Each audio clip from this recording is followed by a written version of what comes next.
주석경이 무릎을 꿇었습니다. 합폭으로 청하 예고가 뒤집어졌죠. 주석경이 가해자로 지목된 이상 어쩌겠어요? 아빠 주다한테에게 원하는 걸 얻어내려면 청하예술제에 참가해야 되고 대학교를 가야 되는데 자존심 굽혀야죠. 베로나와 제니에게 사과를 합니다. 이래저래 합폭 사건은 이쯤에서 합의가 이뤄집니다. 저번에 강마리가 주단태에게 찾아갔죠. 그리고 제니 아빠 유동필이 왜 감옥에 들어가는지 언제 하면서 제니 사건으로 주단태에게 분노했죠. 주단태는 유동필 출소로 득볼 게 없으니 출소를 막기 위해 움직이기 시작합니다. 출소를 앞둔 유동필은 폭력 사건에 휘말리게 되죠. 그래도 곧 출소는 하겠죠? 그리고 주단태와 펼쳐지는 정면 승부. 하지만 아직 어떠한 실마리도 제공되지 않은 상태입니다. 오윤희도 주단태와 펜트하우스에서 마주칩니다. 둘의 대화에서 주단태 회사가 현재 자금에 문제가 있다는 걸 엿볼 수 있습니다. 천서진의 스캔들과 불화, 회사 자금난의 이야기로 주단태의 신경을 거슬리게 합니다. 주단태는 회사 합병을 빠르게 추진하고자 머리를 쓰죠.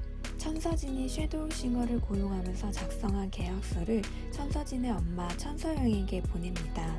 천서진은 오윤희가 보냈다고 생각하지만 실상은 주단태였죠. 천서진 엄마는 말합니다. 대국민 사기극으로 우스운꼴 당하기 전에 이사장 자리에서 내려오라고, 그리고 청하아트센터 오페라하우스를 팔아버리라고 압박합니다. 처음 천서진의 가정사가 나옵니다. 천서진의 엄마는 친엄마가 아니었죠. 천서진은 유년 시절 부모님의 사랑을 넉넉하게 받지 못했던 걸로 예상됩니다.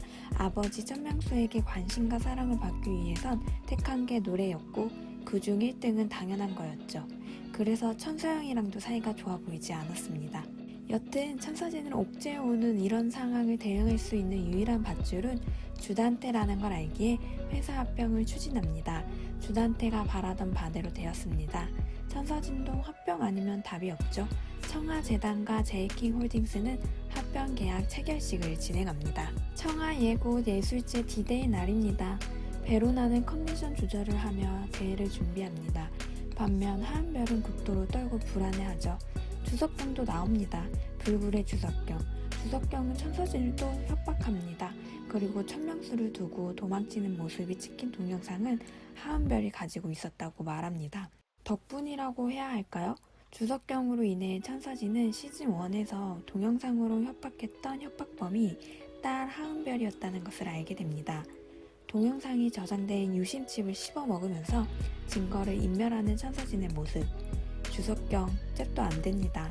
하윤철이 딸 하은별을 위해 베로나 피아노 선생님을 매수했고 공연을 망치라고 지시합니다. 하지만 그 와중 베로나 완벽하게 노래를 소화해냅니다. 청하예술제 대상이 베로나로 호명됐습니다. 그 시각 하은별과 베로나는 단둘이 밖에 있었죠. 하은별이 신경정신약 과다 복용으로 순간 환각 증세를 보이더니 트로피로 베로나를 막 공격합니다. 공격을 받고 다친 베로나는 돌 계단에서 굴러 떨어지고 병원에 실려가지만 내사 판정을 받습니다. 하은별이 베로나를 공격했고 쓰러져 있는 베로나를 오윤희와 사람들이 발견합니다. 하은별은 교실에 들어와 트로피를 숨기려고 하는 그 시각에 화재 경보기가 오작동으로 울립니다. 누가 울렸을까요? 주요 인물들은 사람들 틈에 다 있었습니다. 천서진을 돕기 위해 도비서가 움직인 걸까요? 조심스럽게 생각해 봅니다. 천서진과 하윤철은 하은별이 가해자라는 사실을 알고 정신을 붙잡으면서 딸의 범행을 숨깁니다. 그리고 은별이를 위해 베로나를 죽이라고 천서진은 하윤철에게 말합니다. 서로 죽일 듯 싸우다가도 하은별로 하나 되는 순간 위아더원, 결국 누군가 베로나의 산소호흡기를 뗐고 베로나는 사망한 걸로 장면이 나옵니다. 극중 하윤철이 뗀 것처럼 묘사됐지만 사실 얼굴이 공개가 되진 않았죠. 그러면서 로건킴이 심수련이 주애인을 살렸던 것처럼 똑같은 방법으로 심정지 약을 투약해 베로나를 빼돌린 거 아니냐는 설이 있습니다.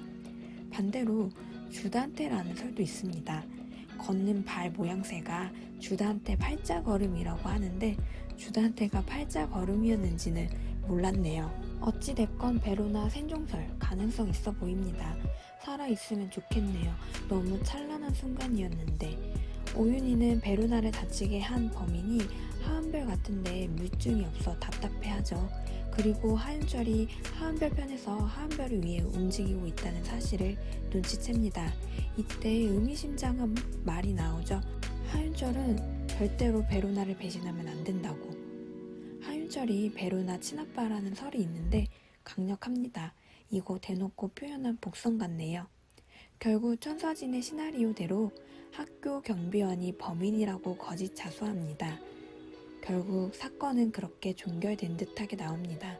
오윤희는 로나를 따라가겠다며 자살을 하려 하지만 이때 로건킴이 나타납니다. 그리고 베로나를 죽인 범인은 하은별이라며 오윤희에게 알립니다. 단발머리 나혜교도 나왔죠.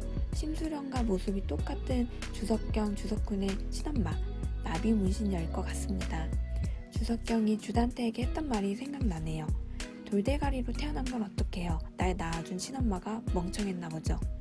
주석경의 원조 DNA가 나혜교잖아요. 막무가내 무대포 원조는 어떨지 그리고 어떤 사건의 키를 가지고 있을지 기대됩니다. 주단태의 빌리지 실현 그리고 로건킴의 움직임 다음화에서 가닥이 잡힐 것 같네요. 7, 8화 리뷰로 올게요.